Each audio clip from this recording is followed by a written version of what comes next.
मध्य प्रदेश के deputy CM ने गिनाई रीवा की उपलब्धियां। रीवा जिला के ग्राम चौराहटा में आयोजित कार्यक्रम में मध्य प्रदेश के लोकप्रिय डिप्टी सीएम माननीय राजेंद्र शुक्ल ने रीवा में airport, railway station, flyover, stem plant, bypass सड़क, सीवर लाइन आदि से लेकर ऊर्जा विभाग, स्वास्थ्य शिक्षा विभाग के क्षेत्र आदि में मिली उपलब्धियों की जानकारी आम जनमानस को दी। उक्त अवसर पर अपर कलेक्टर सपना त्रिपाठी, वेंकटेश पांडे जी, भाजपा जिला अध्यक्ष वीरेंद्र गुप्ता जी, पुलिस अधीक्षक श्री विवेक सिंह जी भी उपस्थित रहे। ताज़ा अपडेट के लिए रीवा प्राइड न्यूज चैनल को लाइक और सब्सक्राइब करें। आइए आगे सुनते हैं शुक्ला जी ने क्या कहा।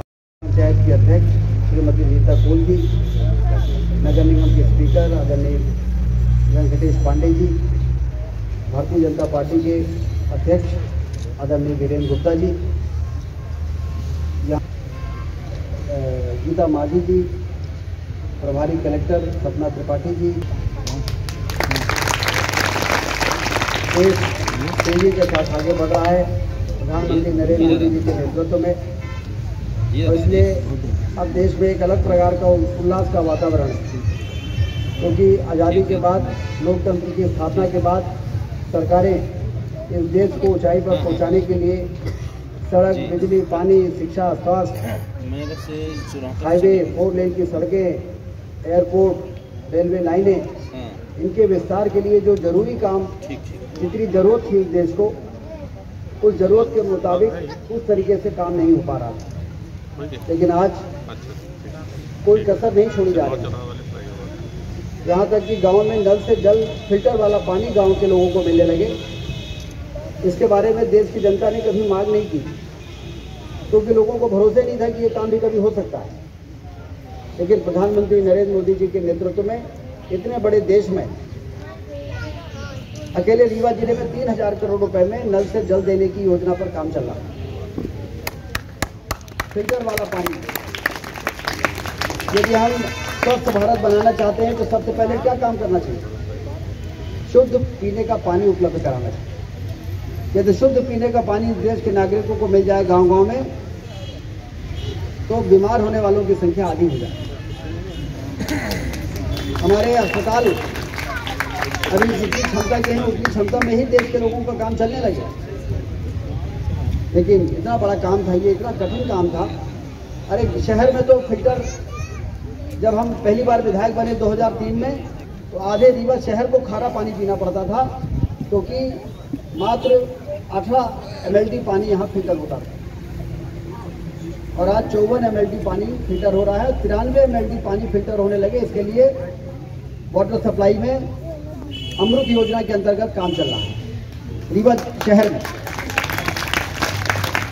और हमारी कोशिश है कि आने वाले 30 वर्षों के बाद रीवा जब जिस तेजी से बढ़ रहा है, 30 वर्षों में कितना बड़ा होगा उसका अंदाज लगा के, आकलन करके, और 93 mld पानी का फिल्ट्रेशन का काम चल रहा है, जिससे कि जब आबादी बढ़े तो सिर्फ पाइपलाइन फैलाना पड़े, फिल्टर प्लांट न बनाना पड़े। लेकिन अब तो गांव-गांव में फिल्टर प्लांट बन रहे हैं। अकेले रीवा जिले में फिल्टर प्लांट बन रहे हैं, सैकड़ों की संख्या में गांव-गांव में टंकियां बन रही हैं। 3000 करोड़ रुपए मंजूर हो गए। इसका मतलब कि लोकतंत्र जिस आशा और अपेक्षा के साथ स्थापित किया गया था, उस अब देश के लोगों की, जनता की अपेक्षाओं को पूरा किया जा रहा है। हमारे रीवा सुपर स्पेशलिटी में सीटी स्कैन और MRI नहीं होता था रीवा में आज से 10 साल पहले। आज CT MRI तो हो ही रहा है, किडनी ट्रांसप्लांट हो रहा है, एंजियोप्लास्टी हो रही है, बाईपास सर्जरी हो रही है। जटिल से जटिल ऑपरेशन हमारे रीवा के सुपर स्पेशलिटी अस्पताल में हो रहे हैं। आयुष्मान कार्ड धारियों का हो रहा है। क्या ये लोकतंत्र की सफलता का प्रमाण नहीं है कि गरीब से गरीब आदमी बड़े से बड़े अस्पताल में आयुष्मान कार्ड लेके जाता है और उसका मुफ्त में इलाज होता है? ये आयुष्मान भारत योजना जो मोदी जी ने बनाई, उसके कारण इस देश के 60 करोड़ लोगों को स्वास्थ्य की सुरक्षा मिली। और अब तो 70 साल के ऊपर कितने लोग हैं यहाँ पर? हाथ उठाएं जरा। 70 साल के ऊपर के, 70 साल के ऊपर के जो नागरिक हैं, अब उनको उनके इलाज के लिए, उनके बच्चों को चिंता नहीं करना।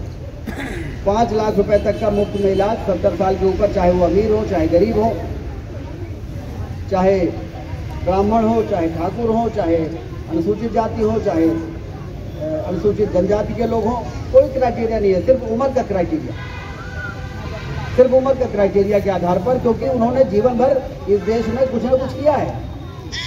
यदि खेतों में भी काम किया होगा तो अनाज पैदा करने का काम किया, यदि भवन में काम किया होगा तो जोड़ाई का काम किया होगा, लोहा और लकड़ी का काम किया होगा।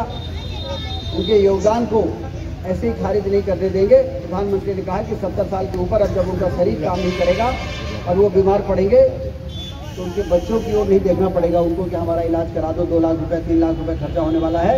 5 लाख रुपए तक का उनको भी आयुष्मान भारत में जोड़ने का काम है।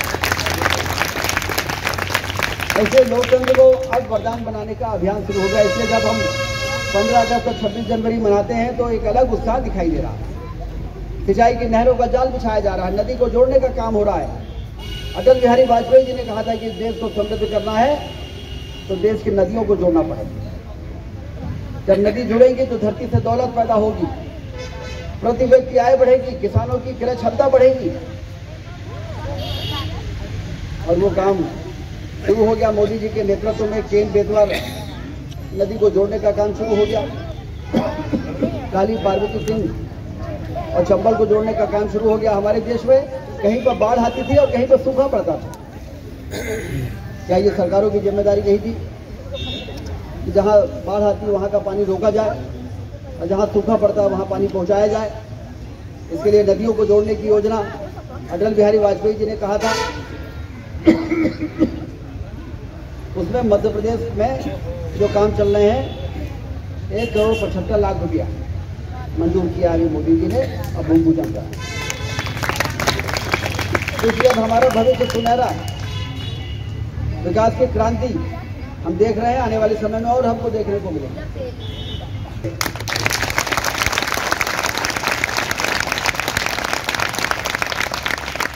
तेरा तुझको अर्पण क्या लागे मेरा, तो सरकार आपने बनाई और इसलिए इस क्षेत्र के विकास के लिए यूनियन का जहाँ तक सवाल है, तो जब हमने इसको 8वीं से 10वीं कराया था तो उस समय फिर 12वीं कराने की बात आई थी।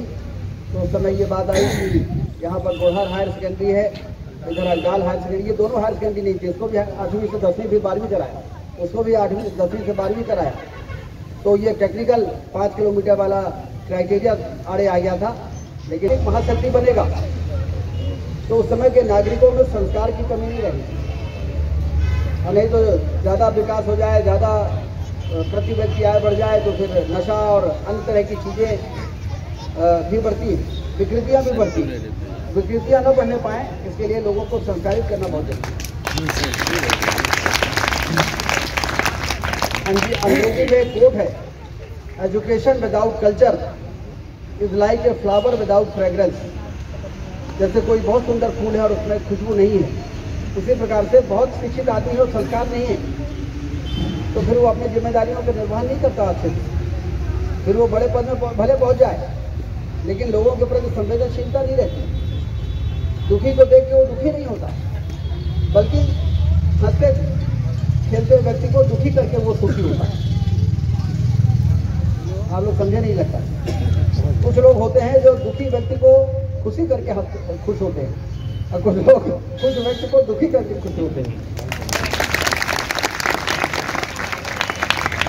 तो इसलिए ये बच्चे भविष्य में जब ये बड़े लोग बनेंगे, कोई डॉक्टर बनेगा, कोई इंजीनियर बनेगा, कोई कलेक्टर बनेगा, कोई एसपी बनेगा, बड़े अधिकारी, कोई नेता भी बन सकता है। और उसके बाद यदि उसके अंदर तड़प नहीं है कि अब ये कुर्सी तो हमें हजारों लाखों लोगों के जीवन में खुशहाली लाने के लिए मिली है भाई, ये अपने परिवार के लिए थोड़ी है कि अपने परिवार को सुरक्षित कर लिया, अब हमारा परिवार सुखी है। 30 साल तक हमको कोई डिस्टर्ब नहीं कर सकता है, तो हमारा सिलेक्शन हो गया। सिलफरा वाली भी 4 लेन और इधर चौराटा से लेकर रतारा में 4 लेन। कहाँ है पैसे की कमी? हमारे देश में पैसे की कमी नहीं है, ईमानदार नेताओं की और मजबूत इच्छा शक्ति, राजनीतिक इच्छा शक्ति वाले नेताओं की कमी। जहाँ पे चाह होती है वहाँ पे राह को निकलना पड़ता है। पाताल में भी विकास का पैसा हो तो वो भी मिल जाता है यदि विल है, यदि इच्छा है, यदि लोगों की समस्याओं के समाधान करने की तड़प है।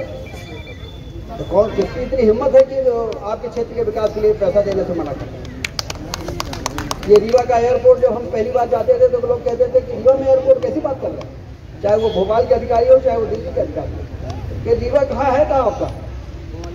और वही लोग मालूम क्या कहते हैं एयरपोर्ट बन जाने के बाद, वो कहते हैं देखिएगा 5 साल बाद एयरपोर्ट अथॉरिटी के लोग मुझसे कहते हैं।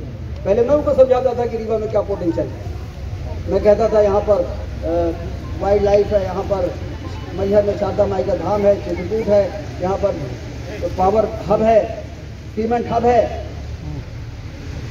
और अब वो भूल गए कि ये बात तो हमने उनको बताई थी।